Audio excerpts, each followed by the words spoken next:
Tobacco plant है, ठीक है। Tobacco plant, tobacco plant is mostly affected by a kind of parasite that this is called nematoda, ठीक है। it is affected by और इसका ज्यादा हार्म होता है एक निमेटोड से होता है। निमेटोडा आपने पढ़ा है, कहीं पढ़ा है आपने निमेटोडा? निमेटहेल्मिंथिस, एस्केलेमिंथिस, क्लास 11th में जब आप एनिमल क्लासिफिकेशन पढ़ रहे थे तो प्लेटीहेल्मिंथिस एक फाइलम था, एक एस्केलेमिंथिस था, राउंड वर्म का फाइलम था। तो ये भी देख रहे हो, अभी ये राउंड वर्म का फाइलम है, एक निमेटोडा है। और ये निमेटोडा कैन हार्म एनिमल्स को भी हार्म कर सकता है एंड प्लांट्स को भी हार्म कर सकता है। It can harms animals and plants also. तो इस प्लांट्स में this tobacco plant is harmed by this nematoda. तो nematoda is a class of aschelminthes phylum. इसमें जनरली हम राउंड वर्म्स की बात करते हैं। राउंड वर्म्स, इसमें जो राउंड वर्म्स फैमिली है ये, तो राउंड वर्म्स आप देखते हो, ये जो आप देख रहे हैं ये राउंड वर्म्स है और it can harm the tobacco plant, but it does not harm animals. This roundworm, some of the roundworms can be harmful to the animals also, human being also, but ये जो specific जो roundworm देख रहे हैं वो उसका नाम क्या है? That is मेलिडोगाइन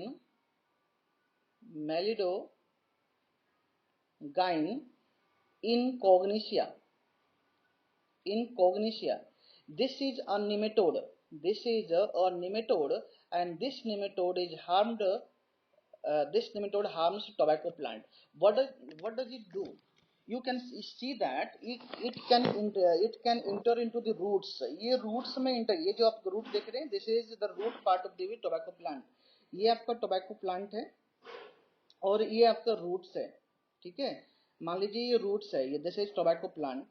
And this मेलेडोगाइन इनकॉग्निशिया they enter into the root. अब ये रूट में इंटर कर जाएगा और जैसे ही रूट के में इंटर करेगा, it enters into the root, enters the root cells of tobacco. ये टोबैको प्लांट के रूट सेल में इंटर करेगा और इंटर करने के बाद it will affect their metabolism और वो it will disturb the metabolism और मेटाबॉलिज्म को डिस्टर्ब करेगा और it will form a toxin. It forms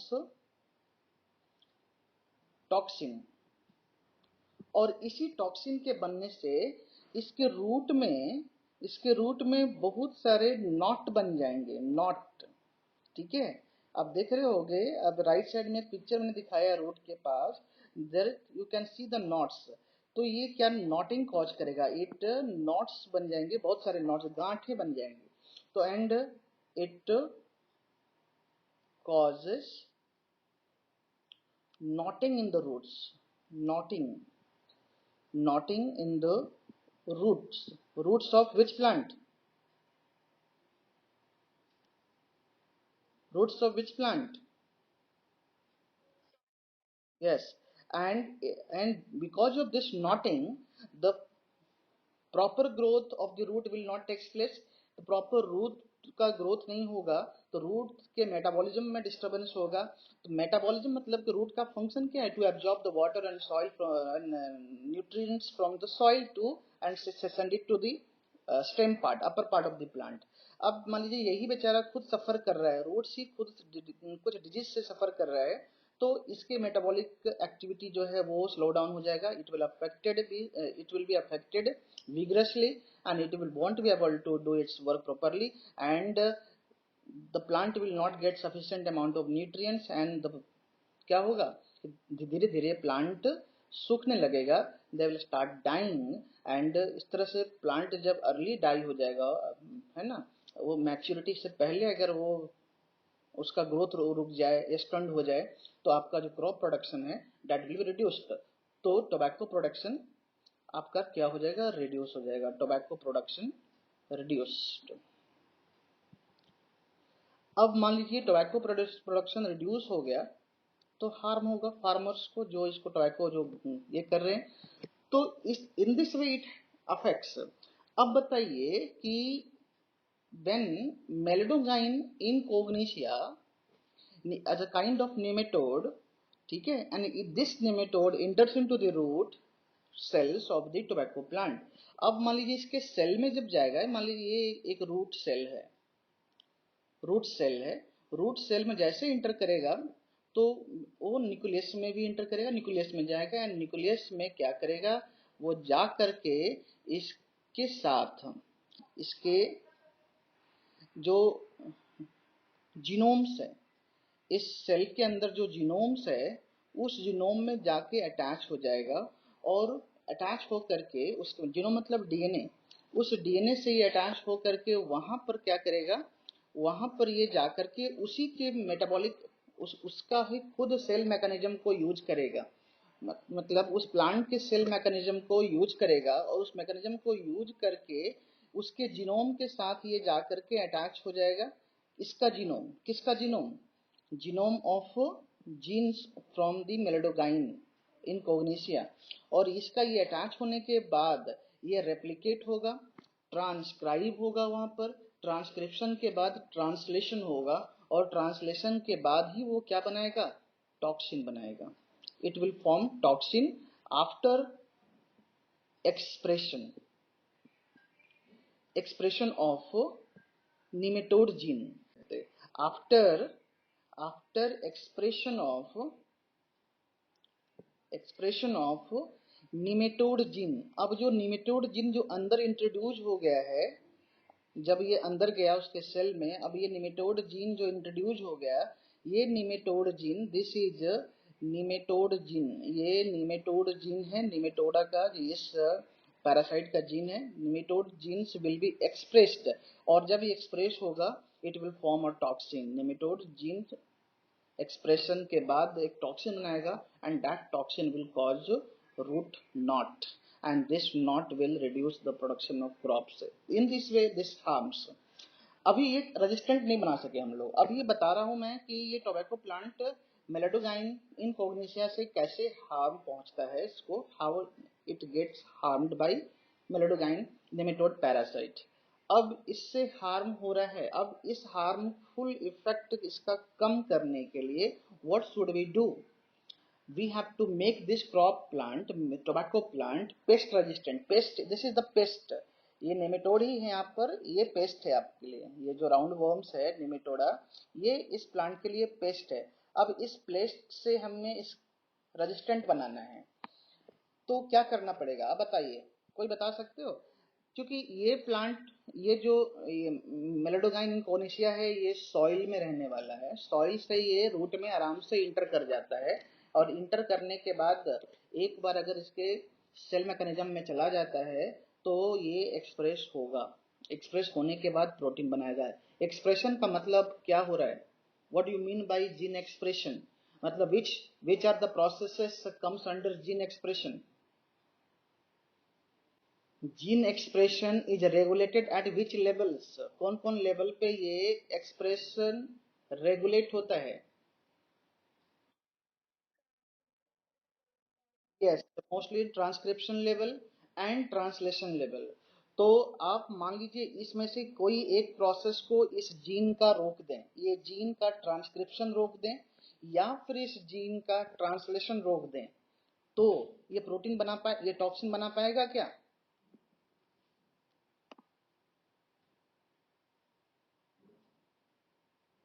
अगर ये निमेटोड जीन का ट्रांसक्रिप्शन आपने रोक दिया या ट्रांसलेशन रोक दिया तो क्या ये टॉक्सिन बन पाएगा? नो, नहीं बना पाएगा, because that gene will not be expressed. अब ये जीन जब एक्सप्रेस ही नहीं होगा तो it will not form any protein, any toxin. तो protein formation will not take place, protein synthesis will not take place. Toxin क्या है, काइंड ऑफ प्रोटीन ओनली। तो ये protein synthesis will not take place. तो यहाँ पर हम क्या करते हैं, एक बहुत इंपॉर्टेंट टेक्नोलॉजी हम यहाँ पर यूज करते हैं, टेक्निक यूज करते हैं इसको स्टॉप करने के लिए। इस जीन एक्सप्रेशन को साइलेंस करने के लिए, जीन एक्सप्रेशन को रोकने के लिए, डिस्टर्ब करने के लिए, इंटरफेयर करने के लिए। और जीन एक्सप्रेशन, आप अगर कोई मान लीजिए कि एक जीन है, ये जीन है सपोज, सॉरी जीन हम ऐसे क्यों दिखाएंगे, हम दिखाएंगे डीएनए से दिखाएंगे, जीन तो डीएनए ही होता है ना। तो मान लीजिए ये जीन, ठीक है, ये आपका निमेटोड जीन है, ये अगर ट्रांसक्राइब होता है, ठीक है, ये ट्रांसक्राइब होगा तो क्या बनाएगा, एमआरएनए बनाएगा, बनाएगा ना,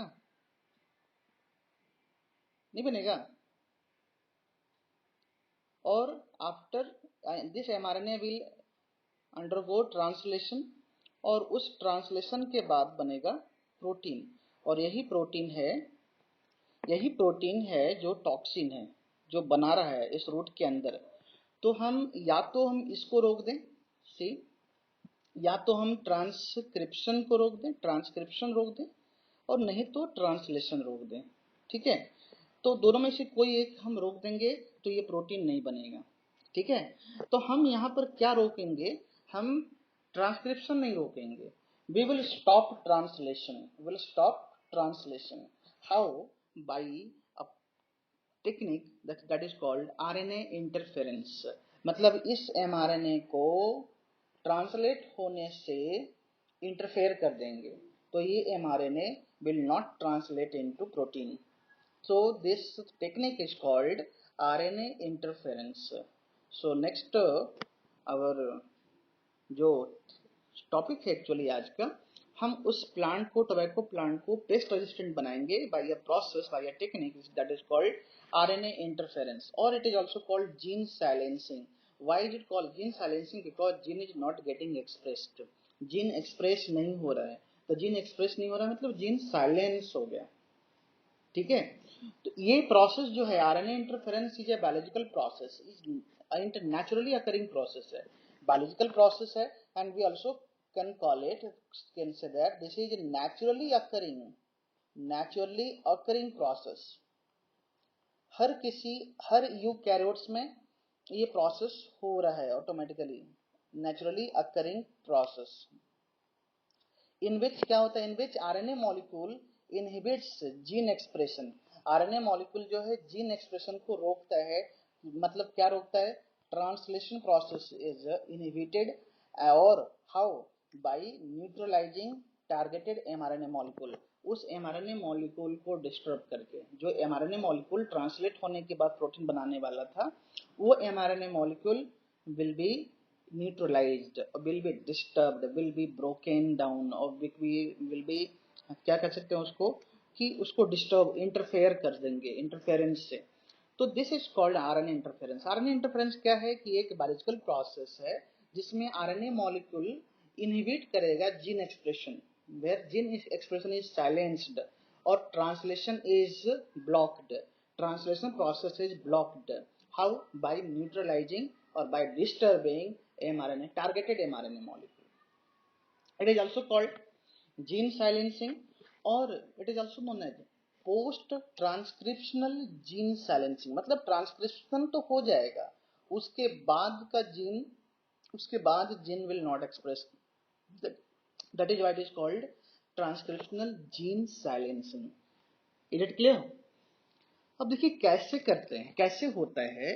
आप ये जान के रखिए कि ये नेचुरली अकरिंग प्रोसेस है। आरएनए इंटरफेरेंस जो है ये सभी यूकैरियोट्स में, it occurs in all eukaryotes, all it occurs in all eukaryotes, जितने भी यूकैरियोट्स हैं, हम लोगों के अंदर भी यूकैरियोट्स, एज ये क्यों होता है, एज सेलुलर डिफेंस मैकेनिज्म। ये सेलुलर डिफेंस मैकेनिज्म के लिए फॉर्म में हो रहा है, सेलुलर डिफेंस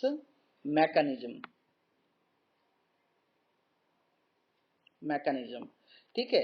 तो ये सेलुलर डिफेंस मैकेनिज्म में सभी में हो रहा है। तो इस कैसे होता है, इसमें आप देखेंगे, इसमें क्या होगा कि ये आरएनए है, ठीक है, आरएनए दिस इज आरएनए। और यूकैरियोट्स में दो तरह के जीन्स होंगे, या तो फिर रेट्रोवायरस होगा, रेट्रोवायरस, ठीक है, और रेट्रोवायरस जिसको हम आरएनए वायरस बोलते हैं, आरएनए वायरस है। और एक और जीन होगा ट्रांसपोजोन, transposons.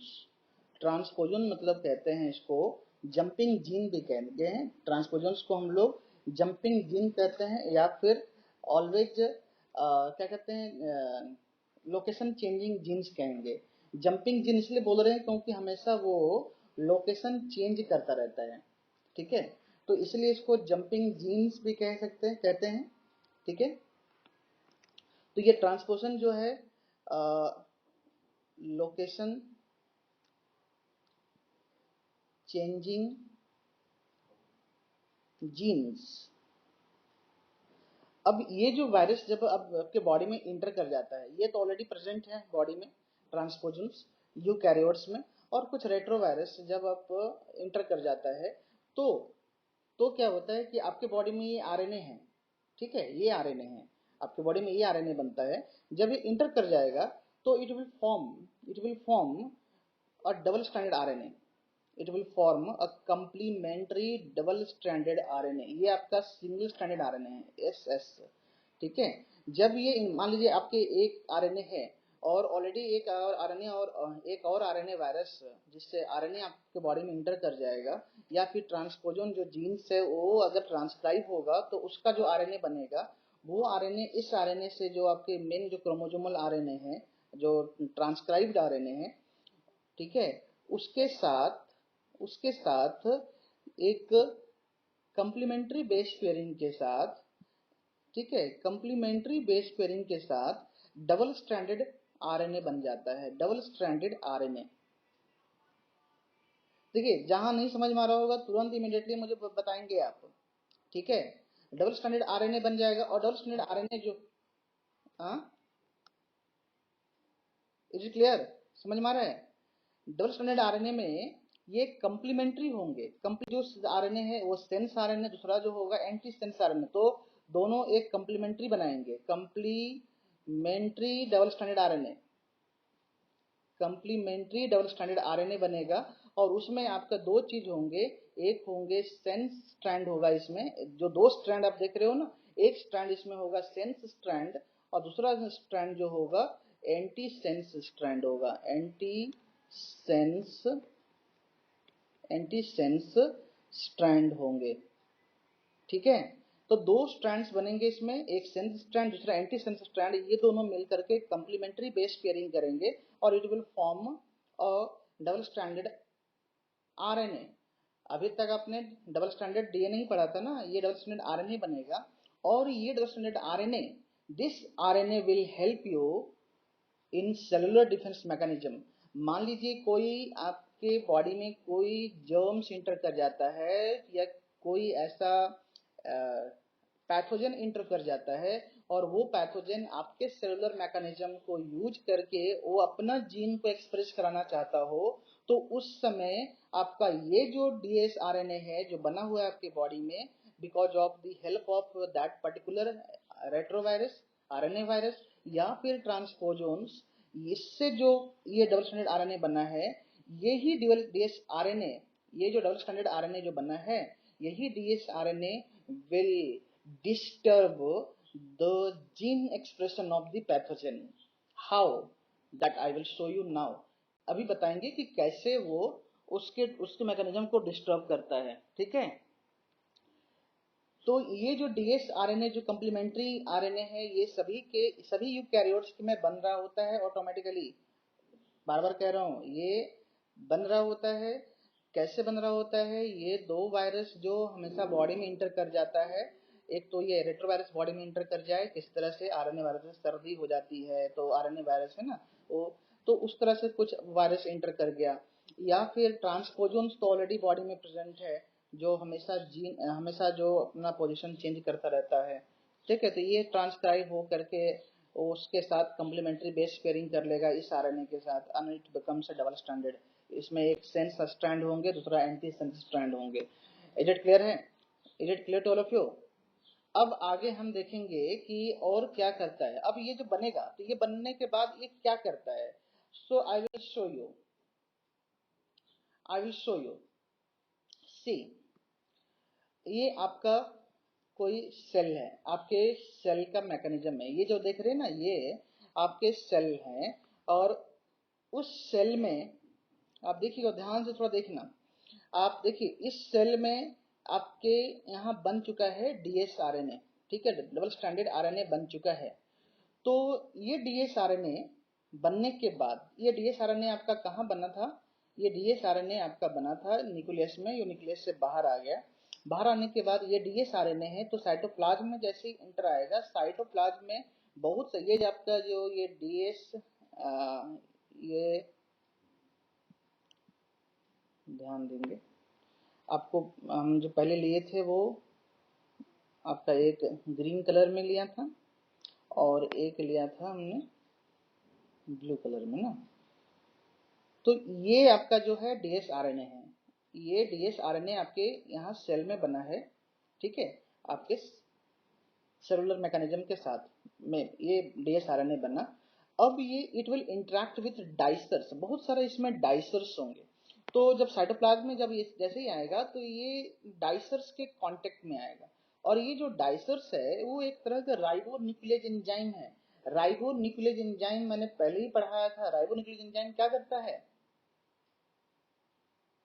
Do you remember day before yesterday, 2-3 दिन पहले याद डिस्कस किया था राइबोजाइम और राइबोन्यूक्लियेज एंजाइम। याद आ रहा है? राइबो न्यूक्लियेज एंजाइम क्या करता है? ये जब हम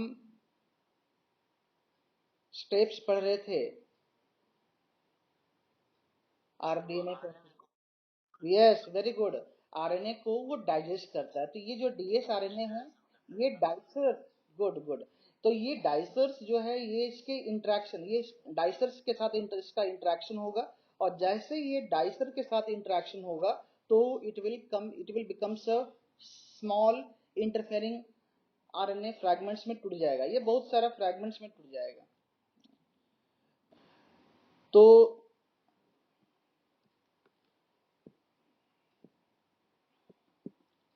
ठीक है, तो आप देखेंगे कि ये बहुत सारा फ्रैगमेंट्स में टूट गया, बहुत सारा फ्रैगमेंट्स में ये टूट गया। और उसके बाद फिर क्या है कि ये इंट्रैक्शन के बाद, जब ये इंट्रैक्शन होगा डाइसर का विथ DsRNA, तो आप देख रहे हैं बहुत सारा फ्रैगमेंट्स में टूटा हुआ है। और ये जो फ्रैगमेंट्स है, इसमें 2 फ्रैगमेंट्स यहाँ से बाहर निकलेंगे। 2 फ्रैगमेंट्स है ना इसके अंदर, है कि नहीं है? इसमें मतलब 2 स्ट्रैंड है ना, सेंस और एंटी सेंस, दोनों स्ट्रैंड इसके साथ है। तो ये जब आएगा, ये जब आएगा किसके इंटरेक्शन में? ये जब आपका उस पर्टिकुलर, अब देखिए यहाँ पर ये जो आपको टोबैको का रूट है, ये जो टोबैको का रूट है, हम रूट के लिए बात कर रहे हैं, टोबैको का रूट है।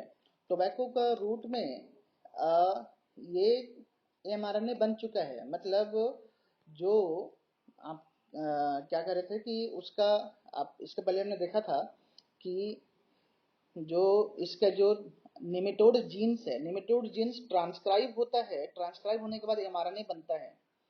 तो उस mRNA को हमें इंटरफेयर करना है ताकि वो ट्रांसलेट ना हो सके। तो इस प्रोसेस में हम देख रहे हैं वही कि mRNA उसका बन चुका है, ये टारगेटेड mRNA, ये जो टारगेटेड mRNA है, और ये टारगेटेड mRNA के साथ आपका ये क्या बन चुका है आपका siRNA बन चुका है। siRNA का मतलब क्या है? Small interfering RNA। This is, ये बहुत सारे स्मॉल इंटरफेयरिंग RNA, यहाँ स्मॉल इंटरफेयरिंग RNA है। कहीं कहीं पर SH RNA बनेगा, कहीं पर siRNA, कुछ कहीं siRNA अगर बनता है स्मॉल इंटरफेयरिंग RNA, तो स्मॉल इंटरफेयरिंग RNA क्या करेगा? ये जाकर के इसका कोई एक स्ट्रैंड, ठीक है, इससे जाके अटैच हो जाएगा टारगेटेड, ये जाकर के यहाँ अटैच हो गया। ये जब से ही अटैच होगा कंप्लीमेंट्री बेस पेयरिंग करके, सेंस या एंटी सेंस, कोई दोनों में से कोई एक कंप्लीमेंट्री बेस पेयरिंग करके जाके यहाँ अटैच होगा। और जैसे ही अटैच होगा तो क्या होगा, it will form RISC, RNA interfering, ठीक है, साइलेंसिंग कॉम्प्लेक्स। RISC का मतलब है RNA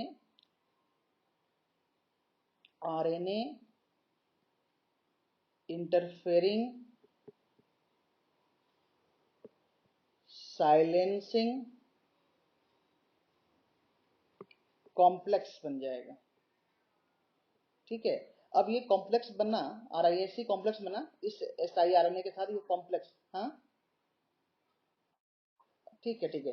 तो ये जैसे ही कॉम्प्लेक्स बनेगा, ये कॉम्प्लेक्स क्या करेगा, it will disturb, it will break that mRNA।